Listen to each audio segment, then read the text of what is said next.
Market లో invest చేసి మీ డబ్బులు డబుల్ చేసుకోవాలనుకుంటున్నారా? సుందరరామిరెడ్డి గారి లైవ్ సెమినార్ కి అటెండ్ అవ్వండి. Hi viewers, India's largest digital media network Suman టీవీకి స్వాగతం. ప్రస్తుతం మనతో ఉన్నారు motivational speaker and language trainer Vijaya Bangaru Amma. అమ్మతో మాట్లాడతాం. అమ్మ నమస్తే. నమస్తే. సో అమ్మ, మామూలుగా యూట్యూబ్ ఓపెన్ చేస్తే వాడు చంపాడు, వీడు చంపాడు, ఆమె చనిపోయింది, పిల్లల్ని చంపింది, ఆయన చనిపోయాడు, పిల్లల్ని చంపాడు, చావు వార్తలు దీని చుట్టే తిరుగుతోంది. ఇదే భూమి దేని చుట్టూ తిరుగుతుంది అన్నట్టు అయిపోయింది అనమాట. చావుల చుట్టూ తిరుగుతోంది. చావుల చుట్టూ మనం తిరుగుతూ ఉన్నాం. ఈ వీడియోస్ చేయాలన్నా కూడా నిజంగా బాధాకరంగా ఉందండి. ఒక్కొక్క చావు ఒక్కొక్క వింతగా ఉంటుందన్నమాట. ఇది ఇలా ఉందా అంటే దీనికి మించి ఇంకొకటి చూపిస్తున్నారు. సో మనం చూసుకుంటే అమ్మ, మొన్న ఒక భర్త భార్యని షూట్ చేసి ఆయనకు క్యాన్సర్ వచ్చిందని భార్యను షూట్ చేసి ఈయన షూట్ చేసుకొని చనిపోయాడు. ఎందుకు ఇలా చేస్తున్నారు? అసలు ఏం జరిగింది? యాక్చువల్గా వాళ్ళు ఇద్దరు మంచి హ్యాపీ కపుల్ అండి. కాకపోతే దురదృష్టవశాత్తు ఆ భర్తకు క్యాన్సర్ అని తెలిసింది. తెలిసిన తర్వాత ఏం చేశాడంటే, అతను నాకు క్యాన్సర్ వచ్చింది కదా, మరి నేను చనిపోతే నా భార్య ఎలా ఉంటుంది, మరి ఈమెను ఎవరు చూస్తారు అనే ఒక భయంతో ఏం చేశాడంటే, అంటే ఫస్ట్ వాళ్ళు ఏమనుకున్నారట, పెళ్ళి అయినప్పుడు లేకపోతే ఇద్దరు చక్కగా ఉన్నప్పుడు, నువ్వు లేకపోతే నేను ఉండలేను, నేను లేకపోతే నువ్వు ఉండలేవు, తర్వాత ఏ కష్టం వచ్చినా మన ఇద్దరం కలిసి పంచుకుందాము, చావులో కూడా మనం ఇద్దరం ఒకటేసారి చనిపోదామని మాట అనుకున్నారు. సో ఆ మాట ఇతను మనసులో పెట్టుకున్నాడు అనమాట. మరి నా భార్యకు నేను మాట ఇచ్చాను కదా, ఈ క్యాన్సర్తో నేను చనిపోతే నా భార్య మాట తప్పినట్టు అవుతుంది కదా అనేది అతను మనసులో పెట్టుకున్నాడు అనమాట. సో ఏం చేశాడంటే, అతని క్యాన్సర్ వచ్చిందని ఇంకా చనిపోతానని తెలిసినప్పుడు ఆ భార్యను కూడా గన్ పెట్టేసి ఫస్ట్ ఆమెను చంపేసి ఇతను చనిపోయాడు. ఇక్కడ ఆలోచించాల్సింది ఏంటంటే, నిజంగానే నువ్వు ఆమెకు క్యాన్సర్ వచ్చింది అని చెప్పినప్పుడు, అవునయ్యా నీ క్యాన్సర్ వచ్చింది, నన్ను కూడా చంపేయని చెప్పలేదు ఆమె. చెప్పలేదు కదండి. ఇప్పుడు ఎవరి మాత్రం నేను చంపేస్తాను అంటే చంపేయమని ఎవరు ఎదురురారు. సో ఆమెను చంపడానికి నీకు ఎటువంటి అధికారం లేదు అంటే అతను ఏమని అనుకున్నాడంటే, ఒక మాట ఇచ్చాను కదా, ఇద్దరం కలిసిమెలిసి ఉందాం అనుకున్నాం కదా, నేను చనిపోతే నేను మాట తప్పిన వాడిని అయిపోతాను కదా, అందుకని నేను చంపేస్తున్నాను. అది ఎంతవరకు కరెక్ట్? నిజంగానే నీకు క్యాన్సర్ వచ్చింది, ఈ కాలంలో క్యాన్సర్ కూడా చాలా మంచి వైద్యం వచ్చిందండి, మంచి అంటే నయమయ్యేవి కూడా వచ్చినాయి కొన్ని స్టేజెస్లో. కాబట్టి ఒకవేళ నిజంగా ఆమె దగ్గర కూర్చొని నువ్వు మాట్లాడుంటే, లేదులే ఇలాంటిది ఏం ప్రాబ్లం లేదు, నీకు నేనున్నాను, నేను చూసుకుంటాను, ఇది చిన్న సమస్యే, మనం చనిపోవాల్సిన అవసరం లేదు అని ఆమె చెప్పేదేమో. అంటే చెప్పలేదు, ఏమీ చెప్పలేదు. అతను నాకు వచ్చింది, ఆమె ఉండలేదు, ఆమె ఉండకూడదు, నేను మాట తప్పకూడదు అని చంపేస్తాను. అంటే ఇదే మాట తప్పడం అంటే మేమిద్దరం మాట అనుకున్నాం కదా, ఎన్నో అనుకుంటామండి, కలిసిమెలిసి ఉంటాము అని చెప్పేసి అనుకుంటాం. అంటే ఇంకొకటి ఏంటంటే, ఆమెకు నువ్వు చెప్పలేదు, ఇదిగో నాకు ఇది వచ్చింది, నేను చనిపోతున్నాను, నిన్ను కూడా చంపేస్తాను, మనం ఇద్దరం కలిసి చనిపోదామా అని నువ్వు అడగలేదు. మరి నీకు ఎక్కడి నుంచి హక్కు ఉంది నువ్వు ఆమెను చంపడానికి? లేదు కదా. నీ జీవితము సరే, అసలు నువ్వు కూడా చనిపోకూడదు, అది కూడా 100% ఎవ్వరు సరే అన్నారు. ఒకవేళ నీకు నిజంగా బతకడానికి ధైర్యం లేకపోతే, నిన్ను నువ్వు చంపుకుంటే అధికారం లేదు. 1% ఒకవేళ నువ్వు చనిపోయినా ఆమెను చంపే అధికారం అయితే నీకు లేదు. ఆమె బతికొచ్చేమో, లేకపోతే నీకు ధైర్యం చెప్పేదేమో, చాలా వైద్యాలు వచ్చినాయి, మన ఇద్దరం బాగుందాము అని చెప్పేదేమో. నువ్వు ఆమెకు ఆ ఛాన్స్ కూడా ఇవ్వకుండా చంపేశాడండి అతను. అంటే జనాలు ఎలా అయిపోయారంటే, నాకు కష్టం వచ్చింది, నా మీద డిపెండ్ అయిన వాళ్ళు కూడా వాళ్ళు కష్టాలు పడతారని చంపేస్తున్నారు. ఇప్పుడు మనం మొన్న రీసెంట్గా ఒకటి చేసాం, ఒక తండ్రి అప్పులున్నాయి, అప్పుల వాళ్ళు నేను చనిపోతే మీద పడితే నా కొడుకుని ఎవరు చూస్తారని ఐస్ క్రీమ్లో అదేంటి సైనైడ్ కలిపి చంపేసాడు. అంటే తల్లిదండ్రులు ఎలా అయిపోతున్నారంటే, మాకు వచ్చిన కష్టాల వల్ల పిల్లలు బాధపడకూడదు అని చంపేస్తున్నారు, మీరు చనిపోతున్నారు. ఈ చంపడానికి చావడానికి ఉన్నంత ధైర్యము అప్పులు చేశారండి. అప్పులు చేసిన వాళ్ళని కన్విన్స్ చేసుకోండి, లేకపోతే ఇంత ఇస్తామని చెప్పండి, లేకపోతే పిల్లల్ని కూర్చోబెట్టి మాట్లాడండి. ఈ చనిపోవడం అనేది అసలు మార్గమే కాదండి. ఇప్పుడు అతను చనిపోయాడు, ఆమెను చంపే అధికారం ఎక్కడి నుంచి వచ్చింది చెప్పండి? ఇప్పుడు నువ్వు గన్ పెట్టి కాలుస్తూ ఉంటే ఆమెకు అయోమయంలో ఏం చేయాలో అర్థం కాక, నేనేం తప్పు చేశాను, నన్ను ఎందుకు కాలుస్తున్నా, చంపేస్తాడు మొగుడు అని అనుకుందా చెప్పండి? అంటే ఇలా చేస్తున్నారు అనమాట. జనాలకు ఎక్కడ అసలు మైండ్ పని చేస్తుందా, పని చేయట్లేదు. ఒకటే ప్రతి ఒక్క సమస్యకి ఏమనుకుంటారంటే చావడం చంపడం రెండే పరిష్కారాలు అనుకుంటున్నారు. అంతేగాని ఇది ఒక చిన్న సమస్య.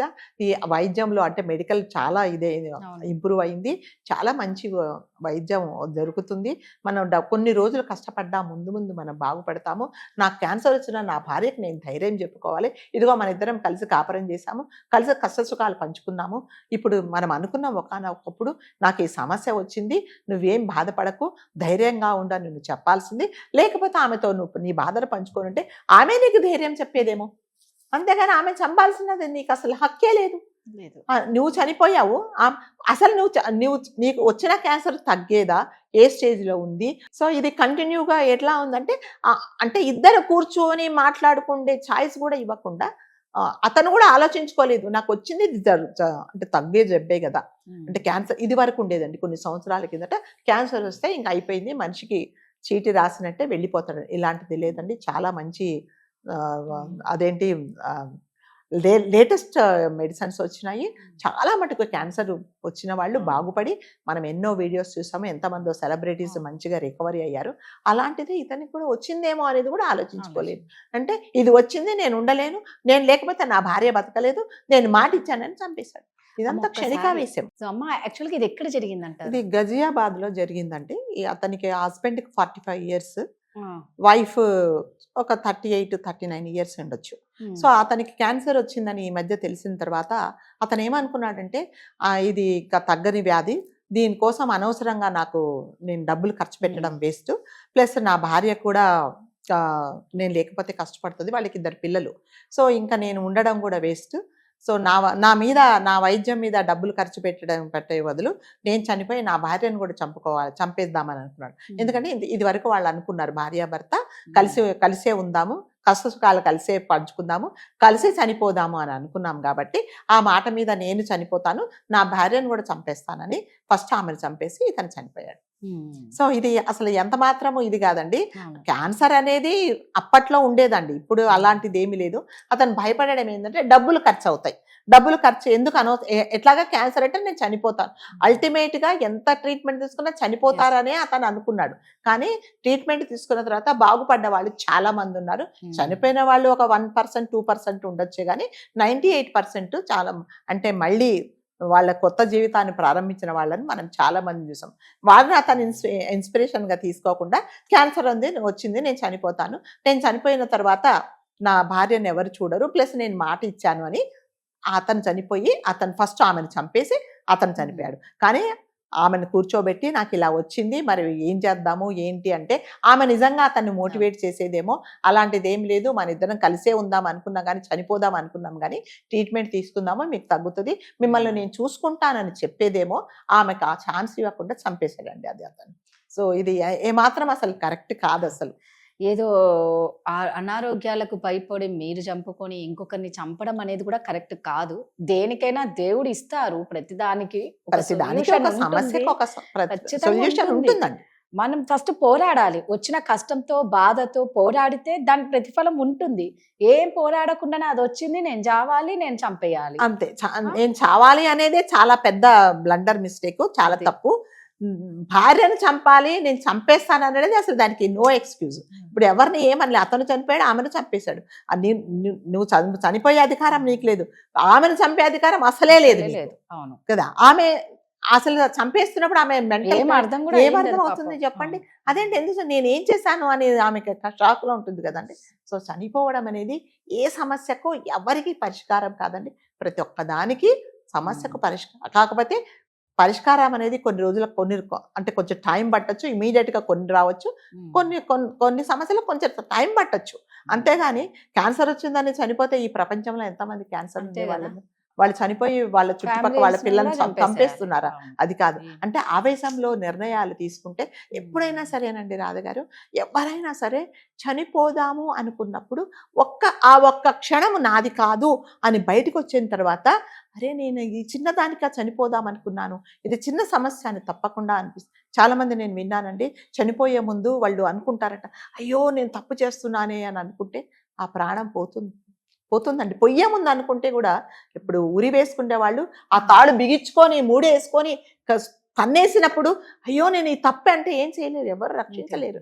కాబట్టి ఎవరైనా సూసైడ్ చేసుకొని బలవంతంగా ప్రాణాలు తీసుకుంటే వాళ్ళు ప్రతి ఒక్కరు ఏంటంటే ఒక్క క్షణం, ఆ క్షణం మీరు బయటకు వచ్చేసేయండి.